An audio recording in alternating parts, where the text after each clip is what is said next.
Today we're going to be working on the Fremantle frock and specifically inserting the pockets into the side seam. What these are called are inseam pockets, and these are great for if you just want to hide the pocket in the seam, or if you're doing a dress and you're wanting to add pockets where maybe a zipper is. So what this does is it creates like a little bit of a lip that creates a new seam where you can sew. And so you just kind of scoot past it to create the pocket. Now in this particular pattern, you can see that I do the zigzags up and down in the middle, and then I do them crossways. So before we even start on the pockets, I thought I would show you how I do that.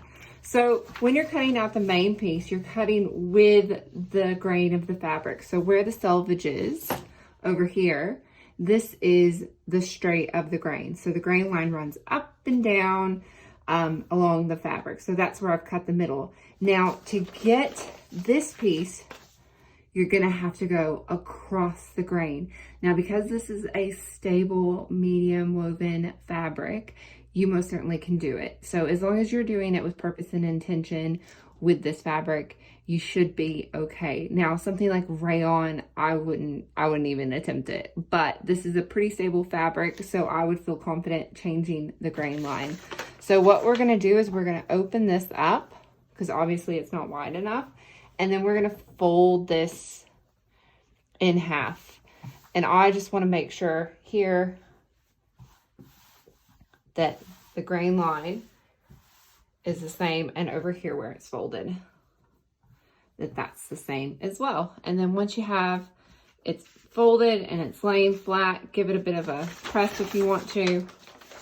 And then where it says grain line, this is going to be measured from your fold line over here to the grain line, and then this one as well, so that you know that you're on grain, you're on the crosswise grain instead of on the straight of grain, but you're still on a grain line. And you should be able to cut that out, and then you'll have your fabric going the opposite direction. Like I mentioned, you can do an inseam pocket on any dress, anything. What you need is your pocket piece that has your start and stop point. You'll need something to mark with, and you'll also need, I use a fashion multi-tool, or you just need something to mark your sewing line with. So the first thing I like to do is mark my pocket placement on my pattern piece. And to do this, I like to just do that with a little thread snip. So I just kind of cut maybe 1/4 of an inch, and this just lets me know where my pocket's going to sit. So once you're happy with that, you're going to take those away and take away your pattern piece and lay this facing up. Then you're going to want to mark your pocket pieces. So you're going to have a start and a stop point. This was just a pocket piece that I had traced. And you're going to use your marking utensil to mark a start and a stop point. I do not do this with scissors. I only do this with a marking utensil.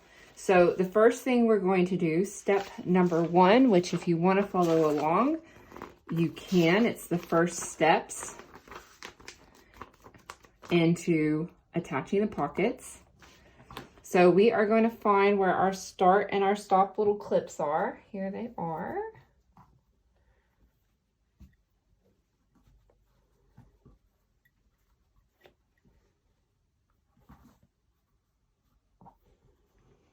All right, so you're going to put the pocket face down.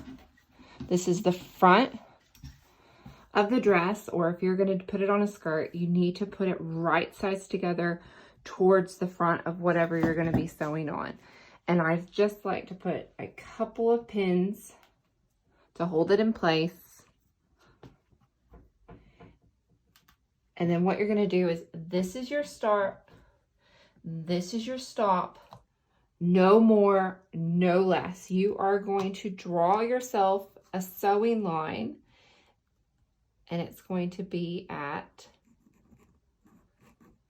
1/2 inch, which is exactly on your ruler, exactly what this distance is. So it's going to start at start, come all the way down. See how I'm lining the edge of my ruler up with the edge of the pocket? And then I come to the stop.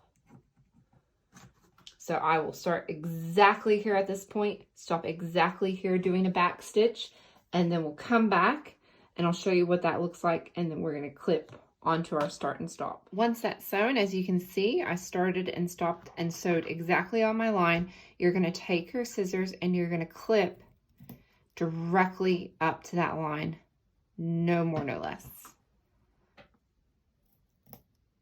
Once you've done that, and being very careful, only cut where you're meant to, you're going to fold this back, flip these two tabs up, give it a little bit of a press, and you're going to go to your machine and you're going to sew a top stitch starting here at the starting line or at the stop line, and then you're going to come really close to this edge and you're going to stop here. So don't go off into the tab area. You're only top stitching along this area here. Okay, so you can see that I've top stitched along here, and I've also went, before I top stitched, I just did a bit of an overcast along this raw edge, because once it's all sewn, it's going to be really hard to get in there and sew that. So I overcast that first, and then I did my top stitching. So now that you have your little tabs, this is the most important part of the entire thing. If you need to pause it, replay it, pause it, replay it, this is the part that catches everybody up. When you place your next pocket right sides together, so see how this is flat out, this needs to come all the way up to the tabs. If this even folds back that much, when this all flips behind, you will not have enough of the pocket sticking out to create yourself a seam. So when you're doing this, you need to make sure that your pocket comes all the way over to your tab. So you grab the tab, take a pin, and pin them together. So see, I'm only pinning pocket to pocket. I've grabbed the tab and I've pinned them together. I'm going to do the same down here. I'm going to make sure that that's forward so that the tabs are matching, and then put a pin. So that right there is the most important, crucial part of this entire thing, that this is far enough up to match to your tabs. Then we're just going to continue pinning around. Then we're just going to continue pinning our pockets together. And then when we go to sew on our sewing machine, we are going to flip all of that back so that we can start sewing our centimeter seam allowance and start sewing here and sew all the way around and sew to here. You're only sewing the pocket to the pocket. You do not want to sew anything on your main piece. You're only starting with the pocket, ending with the pocket. So here you can see I have all of my fabric from the main part of my dress out of the way. And then I've lined up the edge of my foot here with the edge of my fabric so that I'm going to be sewing at a centimeter. So I'm only sewing on the pocket. Everything's moved out of the way. Oops, put it back on a straight stitch. There we go. And then sew all the way around. If you have trouble with pivoting, let the foot stop in the down position. Kind of lift it up slightly and then keep going around the curve. Doesn't matter if it doesn't look pretty, it's inside, so don't get too upset about anything if it doesn't quite match up. Okay, so when we get to this part, make sure that that's flat. We're going to come up and then do our back stitch.